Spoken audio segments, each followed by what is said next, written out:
Venezuelan ambassador to Colombia, Felix Plasencia, presented copies of his credentials to Colombian authorities.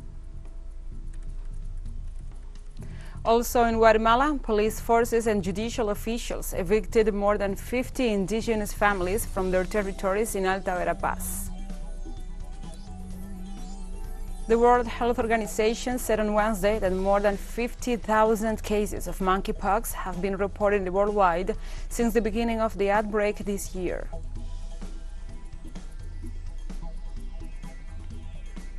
From the headquarters of TeleSUR English in Havana, Cuba, this is From the South.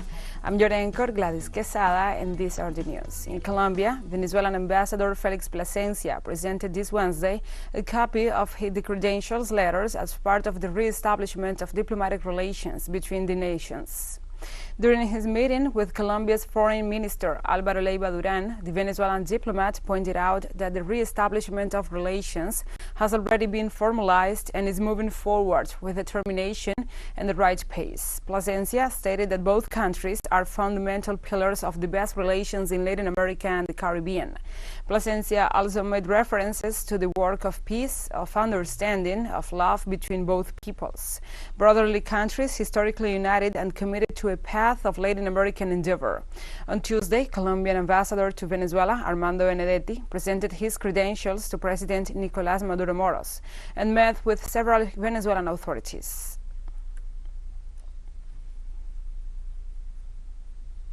Diplomatic relations, to restore a presence, to appoint an ambassador in Caracas, to have an embassy in Bogota. We are already doing it. I have just presented a copy of the credentials to the Foreign Ministry Leiva. We have formalized the re-establishment of relations on this side that had already been done in Caracas with President Nicolás Maduro and Ambassador Benedetti. This is the way forward. Plasencia also pointed out that relations between Colombia and Venezuela are moving forward with momentum and in the right direction towards Latin America's success. We are moving with momentum, with determination, and in the right direction. The right direction, which is our commitment to brotherhood among brotherly peoples, among neighboring countries. We are fundamental pillars of the best relations in Latin America and the Caribbean. Venezuela and Colombia are the fundamental pillars to make the success of the Latin American community a reality. From here, because it is also historical, we have done it with the matters that concern us, and that we will surely develop from this re-establishment of the best relations between these brotherly peoples. A team of Peruvian archaeologists discovered the tomb of a very important priest in a religious complex in the north of the country. The discovery took place in the archaeological center Pacopampa, located in the region of Cajamarca, by a group of experts from Peru's National University of San Marcos and the Ethnological Museum of Japan that had been exploring the site of almost 2 decades. The investigators referred to the tomb of the priest as a discovery of great importance because it is about a powerful leader of approximately 35 years and one of the oldest of the Indian civilization. The remains of the religious men were buried with exotic necklaces of seashells, earrings made of semi-precious stones brought from remote regions.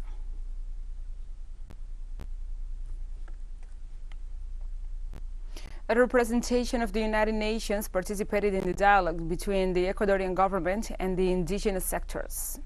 The UN rapporteur for indigenous peoples and nationalities, Francisco Calitzay, participated at the table where he learned about the methodology used in the dialogues. The participation of the representative of the United Nations in the dialogue tables is one of the requests of the social organizations, which in the month of June carried out a day of protests to demand a solution to the increase in the cost of living.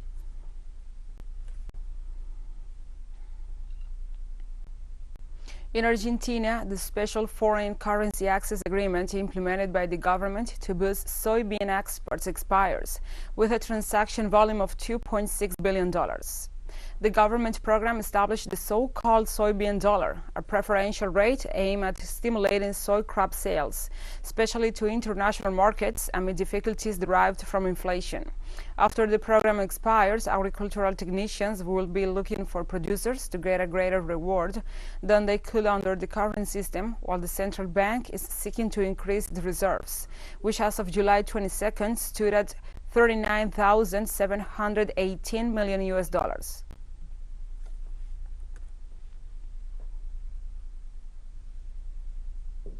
The Argentinian justice rejected Bolivia's prosecutor's request to take the statements of the former President Mauricio Macri in the case of anti-riot material trafficking during the administration of former de facto President Yanin Áñez. Argentina's justice system stated that the request of the Bolivian prosecution is in conflict with the fundamental right provided by Article 18 of the National Constitution, which states that no one may be forced to testify against himself. Furthermore, judicial authorities indicated that Macri is under investigation and under indictment. It should be noted that the case of trafficking of anti-riot material dates back to November 13, 2019, when during Macri's administration, 40,000 anti-riot rounds of ammunition were sent to the Bolivian armed forces in their attempt to suppress demonstrations against Áñez.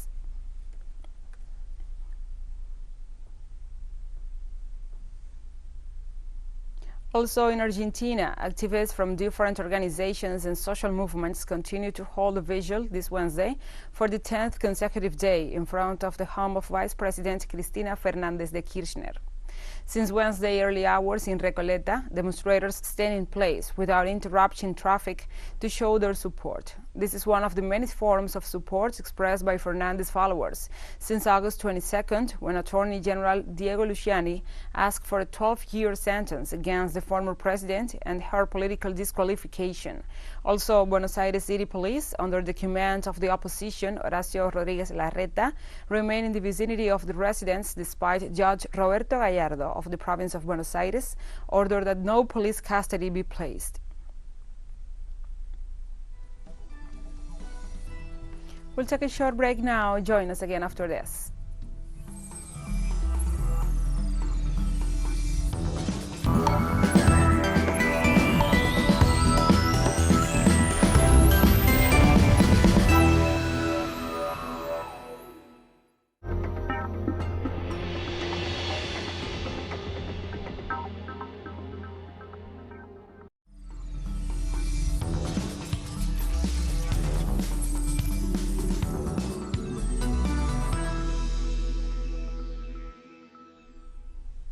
Welcome back to From the South. In Guatemala, police forces and judicial officials evicted 55 indigenous families from their territories in Alta Verapaz. The residents denounced that they are victims of an extrajudicial eviction by the public ministry after the judge, identified as Ricardo Caal, presented them with an eviction order that does not coincide with the respective signatures of the judge and other authorities. The legal defender of the evicted families, Germán Gómez, assured that the lands ceased to belong to the National Army and became the property of the Ministry of Public Finances through the Directorate of State Assets as of November 16, 2021.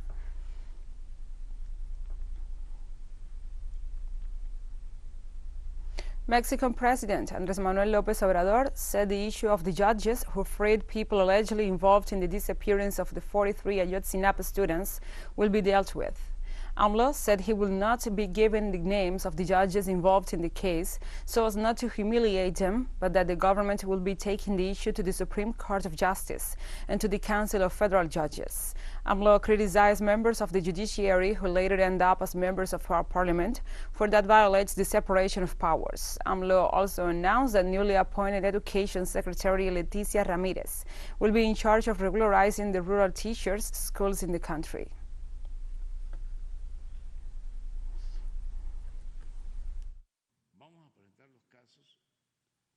We are going to present the cases. We're going to take care of the names, and we're going to send everything to the judiciary, to the Supreme Court, and to the Council of the Judiciary, that have done nothing or very little, because they should be there sanctioning judges. Mexico's President Andrés Manuel López Obrador said in reference to the Ayotzinapa case that it will be historic and important to put an end to the torture in the country. So if we can manage together to put an end to torture in Mexico, to say that there is no torture in Mexico, that is something historic, very important. that we can all commit ourselves to not allow torture on anyone under any circumstance. We move on to other topics. Cuba's President Miguel Díaz-Canel reiterated the country's commitment to education and assured that the return to on-site classes will take place next Monday. The head of the state presided over a meeting with the Ministries of General and Higher Education to fine-tune details about the resumption of teaching activities. At the meeting, he stressed that in spite of the difficulties, the schools will continue with the activities as planned. Díaz-Canel emphasized that education is a priority for Cuba, and for this reason, the state allocates 25% of its budget to this area, despite the complex economic situation derived from the tightening of the United States blockade.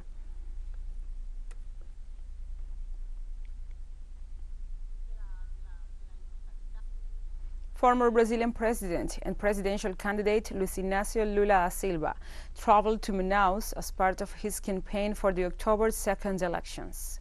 During his visit, the candidate met with workers from the automobile factories and participated in a meeting on sustainable development. During his visit to the Amazon region, he promised jobs and the protection of the environment.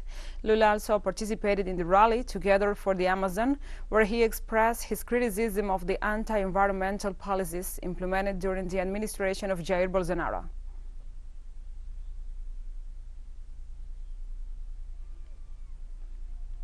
On the same day, presidential candidate and current President Jair Bolsonaro traveled to Paraná, where he visited the cities of Foz do Iguaçu and Curitiba to make a technical visit to the construction works of the integration bridge, in addition to other official acts and political events in the state.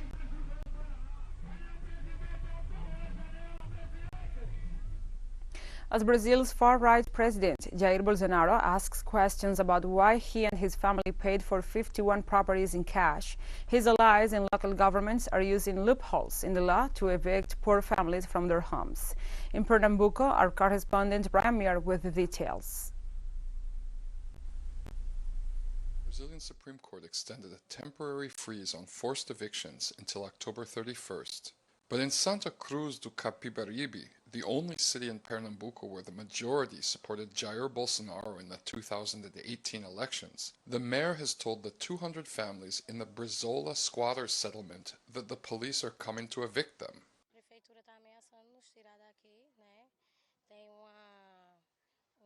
The mayor is threatening to remove us from here. There is a court order authorizing a forced eviction, and we don't have anywhere to relocate these 200 families. The mayor says that there are not poor people in Santa Cruz de Capibaribe and no homeless people. We want to show the world that there are poor people here who need housing. Mayor Fabio Aragão, an evangelical Christian and staunch supporter of far-right President Bolsonaro, convinced a judge that since the families occupied the land after the start of the COVID-19 pandemic, when the freeze on evictions was put into place, the law does not apply to them. If we had the money to live anywhere better than this place, we wouldn't be here. We asked the mayor for help. Instead, he's sending the police to evict us. It's not fair because there are good people here, housewives. There are not bandits here. He should send his police after the bandits. Over 6 million Brazilian families are currently denied their constitutionally guaranteed right to dignified housing. Brian Muir, TeleSUR, Pernambuco. Thank you, Brian, for this report. And now we move on to other topics. In Chile, the last campaign events are taking place 4 days before the referendum on the new constitution. More than 15 million Chileans are summoned to the polls this Sunday to decide whether to approve or reject the new constitution.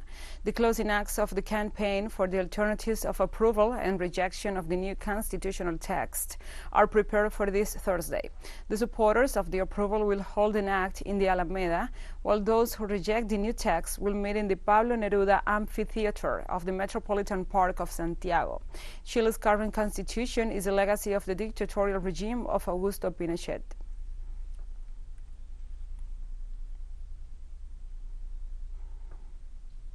TeleSUR will dedicate its coverage of the Football World Cup Qatar 2022 to the figure of Diego Armando Maradona, who accompanied our crew in the last 2 World Cups. With the football star, we also toured our continent with the show The Sur de Viajero. We want this tribute to have its own music. With that in mind, we invite you to write or compose a song for TeleSUR's coverage of Qatar 2022 Football World Cup. It must be an original song, never recorded before or published in any media, and free of legal attachments. Record the song in any format, WAV, MP3, even with your cell phone, and send it as an attachment to comunicaciones@telesurtv.net with the following information: author's name, nationality, and the title of the song. The closing date of the call for entries is September 10th, 2022. A jury of prestigious musicians and composers from the region will select the winning piece. The prize will be the recording of the song, a video clip, and the wide diffusion of the work. 1 week after the closing of the call, TeleSUR will announce the results. And we have more news coming up after a final short break, so stay with us.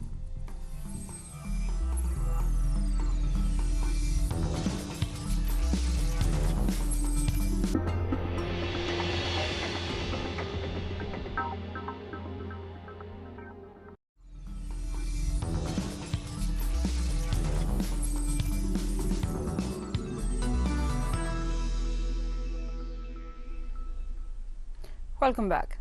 The World Health Organization said on Wednesday that more than 50,000 cases of monkeypox have been reported worldwide since the beginning of the outbreak this year. As of August 31st, 16 monkeypox-related fatalities had been reported worldwide. The World Health Organization raised its alarm level to its highest on July 24th, when it declared the outbreak an international public health emergency. However, the agency's Director General, Tedros Adhanom Ghebreyesus, said the decline in new infections in several countries could be evidence that the outbreak was being curbed. He also said that the signs confirm that with the right measures, infections can be curbed, and there will be no need to live with monkeypox. Since early May, cases of monkeypox have been reported outside African countries, where the disease is endemic.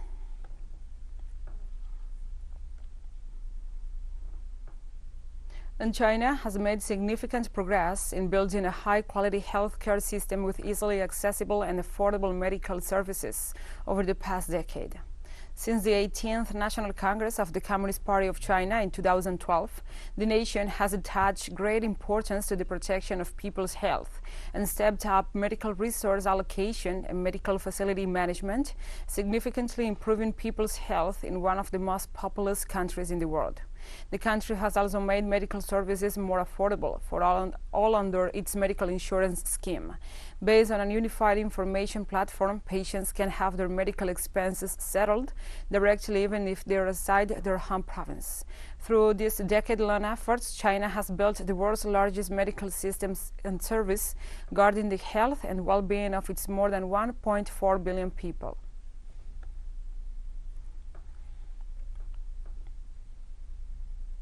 In Sudan, hundreds of people protested in its capital, Khartoum, to demand a civilian government after last year's military coup. After the military coup led by Army Chief Abdel Fattah al-Burhan, the country has gradually recovered from political instability and from an economic crisis. However, the Sudanese are still waiting for a civilian government to be installed. The country is experiencing a tense situation after the military faction deposed the civilian authorities, which formed the transitional government set up after the overthrow of the government of Omar al-Bashir in 2019.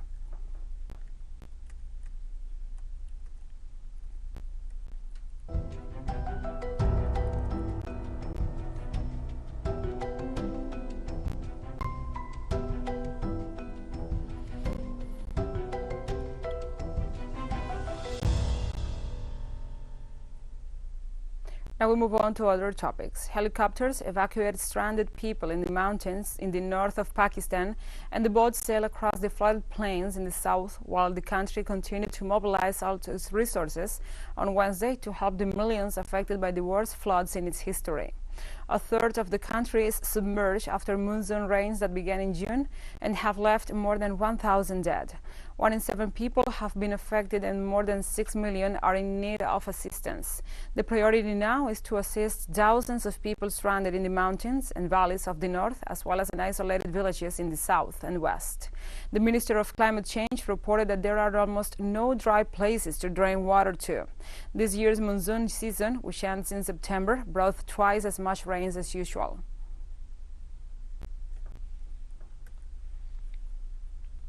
TeleSUR English continues to grow. Its signal now reaches Europe. You can order it from your cable dealer or tune it yourself.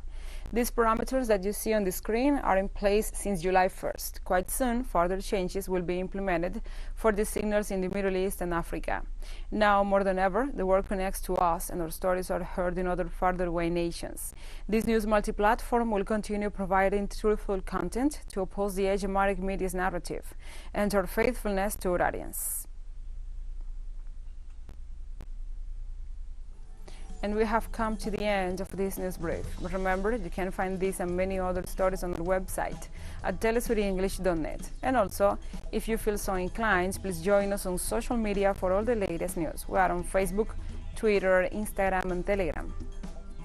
And now, you can also follow us on TikTok account at TeleSUR English, in which you will be able to see news in different formats, news updates, and more.